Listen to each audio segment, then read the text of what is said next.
Assalamu alaikum students. Today we will be studying about neurons and its types. But before going into the detail, let us do a quick recap. Let's start with the human nervous system. Now the first question that arises in our mind is that why do we need to have a nervous system? See, the body of an animal frequently encounters changes within its environment, either internal or external. To respond appropriately to the particular change, different body parts are to work together and their activities are coordinated. Now, this coordination is brought about by the nervous system. Let's take an example. If a person steps on a sharp object while walking, he feels pain and his hand immediately reaches the site of injury. How? Stepping up on a sharp object, feeling of pain, and then responding by immediately withdrawal of the foot and the hand reaching the injured site involves coordination. The other question that arises is if the nervous system is coordinating, how does it do that? How does the nervous system coordinates all body functions? The nervous system is capable of detecting the changes in the environment, that is, the internal external changes, and then producing the response accordingly to the change. This coordinated action has five components, that is, the stimulus, the receptor, coordinator, effector, and the response.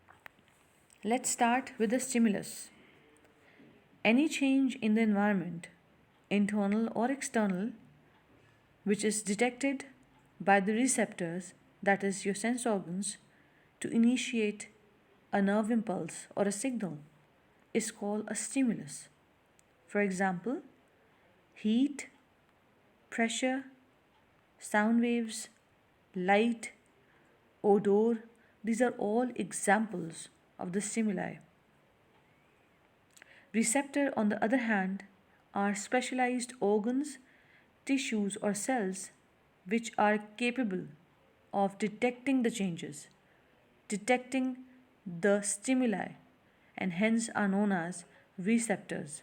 For example, the photoreceptors, they are specialized to detect the stimulus of light. The olfactory receptors detect odor.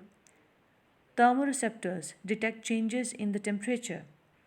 Pain receptors are the nociceptors which are detecting the stimulus of pain. These are all different examples of the receptors, and there are many more. Coordinator, on the other hand, are the organs which are supposed to coordinate. That is, they receive the information from the receptors which have detected the change, and then they interpret and analyze the information, and then they send the messages to the particular organs for appropriate functions. The coordinators are brain and the spinal cord, that is, the components of the central nervous system. The effectors, on the other hand, are the parts of the body which receive the messages from the coordinators. That is, once the coordinators they have analyzed and processed the information, they send the message to the effectors, and the effectors accordingly produce a particular response. Muscles and glands of the body act as effectors. On receiving the message from the coordinators, these effectors performs an appropriate action. This action is called a response. For example, when somebody touches a very hot object, he or she quickly pulls away the hand. The pulling away of the hand is an example of response. What we have studied so far is that after a receptor receives a stimulus, that is the change, it transmits the information in the form of electrochemical waves to the coordinators, that is the brain and the spinal cord. And these coordinators analyzes and processes the message and then transmit the information to the effectors to produce an appropriate response. Now let's look at an example. What happens when you touch a very hot object? You quickly pull your hand away, right? Why? Let me explain. When someone touches a very hot object, the receptors in your hand, they are stimulated, particularly in your skin. The nerve impulses are then transmitted from the receptors to the coordinator, that is, the spinal cord. The spinal cord analyzes the information and then it sends the message to the effectors via specialized cells, which we will be discussing in detail later. In turn, the effectors, that is, the muscles of the arm, they respond. How do they respond? They respond by pulling away of your hand. That is, the muscles contract in response, and this causes you to pull your hand away. Now, let's study the divisions of the human nervous system. The human nervous system has two basic components, the mainstream central nervous system and then the connecting peripheral nervous system. The central nervous system has two basic parts, the brain and the spinal cord, which we've studied earlier, act as the coordinator. Whereas the peripheral nervous system consists of network of nerves, and these nerves are very important as they connect the central nervous system to all parts of the body. Now, the main question that arises in our mind immediately is that what constitutes the nervous system? The basic structural and functional unit of the nervous system is the neuron or the nerve cell. You have already studied its detail earlier. Let's quickly recall its basic components. The neuron consists of cell body and the cytoplasmic projections.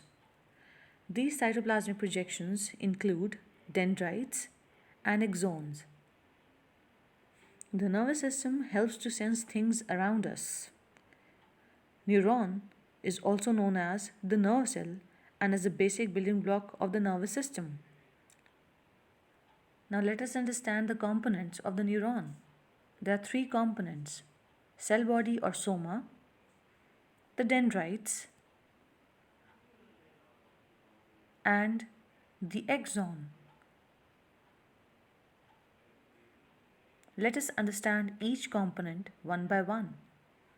The cell body consists of a granular cytoplasm and a single large nucleus. Dendrites are short projections or extensions that stretch out of the cell body.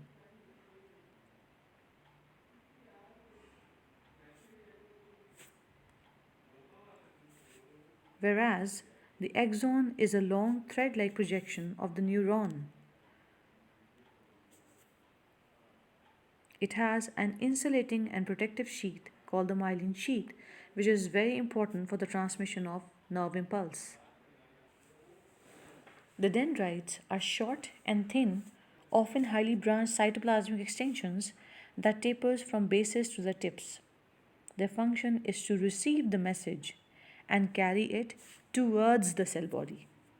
Whereas the axons, on the other hand, they're comparatively long and thick nerve fibers and they terminate by branching to form small extensions with enlarged ends called the synaptic knobs or the synaptic terminals. Now, their function is to carry the nerve impulse or the message away from the cell body.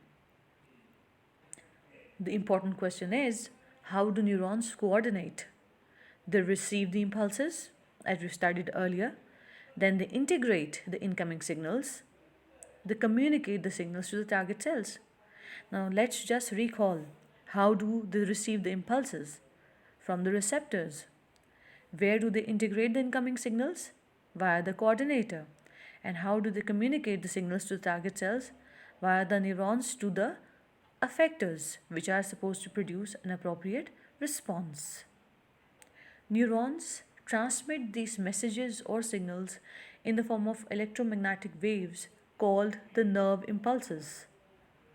The impulses are transferred from the dendrites towards the cell body and then from the cell body, from the axons away from the cell body to another neuron. Now let's study the types of neurons. Neurons are classified into three different types on the basis of the function they perform. That is sensory neuron, motor neuron, and interneuron. The sensory neuron is also known as the afferent neuron. It consists of one dendrite and one axon. And why it is known as afferent neuron? Because it carries the impulses from the sense organs towards the central nervous system.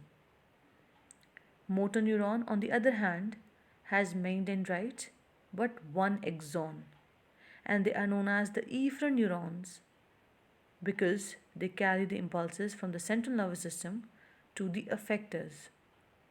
Whereas the interneurons, which makes up the central nervous system, are also known as the relay or associated neurons.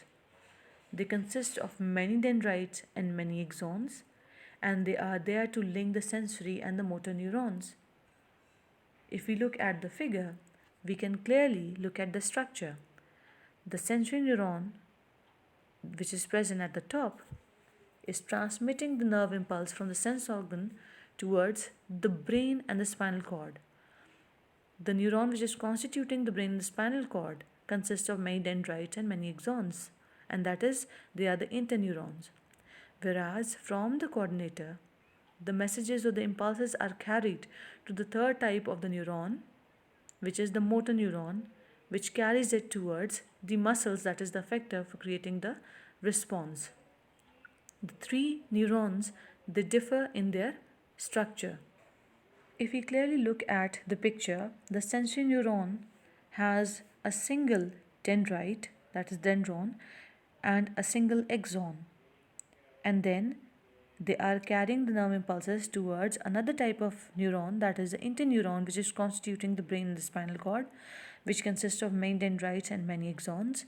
And after the interpretation and the analyzation of the information, the impulses is carried to the third neuron, which is different in structure as it consists of many dendrites but a single axon. Now let's study the example again that we studied earlier. What happens when somebody touches a very hot object?